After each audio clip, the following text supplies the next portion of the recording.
ایک یہودی تھا، بلکہ یہودیوں کا عالم تھا.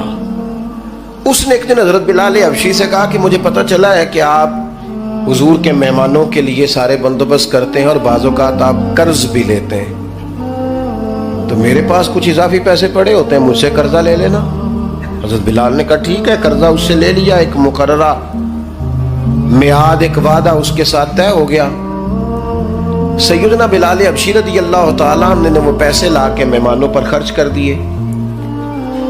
ابھی اس وعدے میں نا پیسے لوٹانے میں کچھ دن باقی تھے.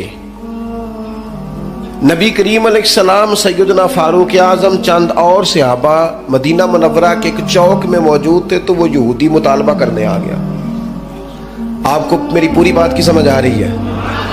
یعنی ابھی جو معاہدہ ہے، جو طے شدہ تاریخ ہے، اس میں دن باقی ہیں. اس نے آ کے کہا میرے پیسے دیں. تو نبی پاک علیہ السلام نے فرمایا ابھی تو وعدے میں وقت باقی ہے. اس نے معاذ اللہ سخت باتیں کرنی شروع کر دی، سخت. اب آپ کے پاس دلیل بھی ہو، آپ سچے بھی ہوں، وعدے میں ٹائم بھی ہو، تو کسی کی سخت بات سنی جاتی ہے.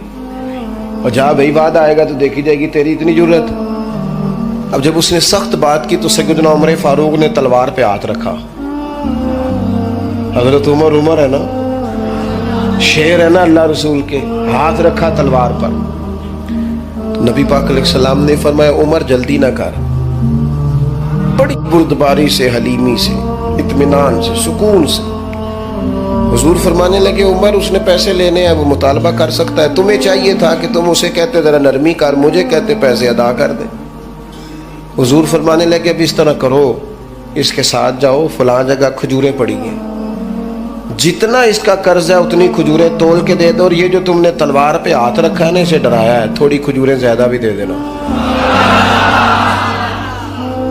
آپ کا بردبار ہونا، حلیم الطبع ہونا، مزاج میں ٹھہراؤ ہونا، سکون ہونا، یہ بڑا بندے کو نا وفادار بنا دیتا ہے.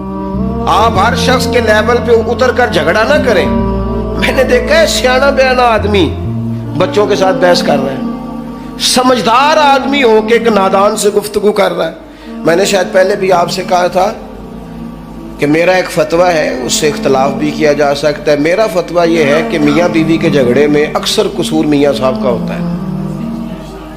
ہو گئے ہونا ناراض، لگ پہ ہونا پورا نا. ہاں میں نے پتا سی یہ جتنے ہی فتویٰ دیتے ہیں اتنے ہی حال ہویا ہے. میاں بیوی کے جھگڑے میں نا زیادہ تر غلطی میاں صاحب کی ہوتی ہے. کیوں بھلا؟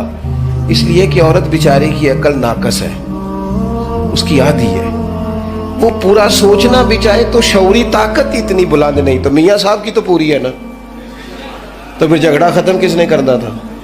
تو جی میاں صاحب آکن تینوں آج ٹھیک کر کے ہی چھٹ رہے، تو یہ تو غلط بات ہے نا بھائی. آپ یہ دیکھیں کہ اللہ تبارک و تعالیٰ نے مرد کو عورت پر افسر بنایا ہے. آپ کو چاہیے تھا آپ کا حوصلہ بھی بڑا ہوتا، آپ دلیر ہوتے، بڑی ساری غلطیاں درگزر کرتے، محبت کا لہجہ اختیار کرتے. آپ کو یہ حق حاصل نہیں تھا کہ آپ بے جا سختی کرتے. آپ کی توجہ ہے میری بات پر؟ نبی پاک صلی اللہ تعالی علیہ وسلم نے کمال بردباری کے ساتھ فرمایا کچھ زیادہ بھی. حضرت عمر ساتھ لے گئے، کھجوریں تول تول کے دی. حضرت عمر کہتے ہیں اب حضور کا حکم تھا، تھوڑی زیادہ بھی دی. لیکن وہ سیدنا عمر کے مزاج میں جلال تھا. فرماتے ہیں وہ مجھے کہنے لگا عمر ایک بات کرنی تھی. کہتے مجھے غصہ تھا، میں اس کو پر نرمی کر ہی نہیں رہا تھا. میں نے کہا جی کیا بات کرنی تھی؟ کھجوریں لے جائیں، آپ کا کام ہو گیا. کہتے ہیں وہ کہنے لگا عمر میرے دوست میرے اوپر سختی نہ کر، میرا مسئلہ سمجھ. میں نے کہا وہ کیا؟ کہنے لگا میں یہودیوں کا عالم ہوں، تورات جانتا ہوں. میں نے نا تورات میں آخری نبی اللہ کے محبوب علیہ السلام کی جتنی شانیں پڑھی تھی نا، وہ ساری رسول پاک میں موجود ہے. ایک شان میں نے یہ حضور کی پڑھی تھی کہ وہ بڑے حلیم ہوں گے، بڑے بردبار ہوں گے، ان کے مزاج میں کمال حوصلہ ہوگا، اور جتنا جتنا کوئی جہالت کرتا جائے گا محبوب کی بردباری اتنی بڑھتی جائے گی. عمر میں نے جان بوجھ کے قرضہ دیا تھا، باقی ساری شانیں دیکھ لی تھی، یہ میں دیکھنا چاہتا تھا. میں نے قرضہ بھی جان بوجھ کے دیا، وقت سے پہلے بھی جان بوجھ کے آیا، سخت باتیں بھی معاذ اللہ کی، لیکن جب رسول پاک صلی اللہ علیہ وسلم کی بردباری، حوصلہ اور وفاداری دیکھی تو عمر اب تو مہربانی کرنا، مجھے لے چلنا مجھے نبی پاک سے معافی بھی لے کے دے دے اور رسول پاک کا کلمہ بھی پڑھوا دے.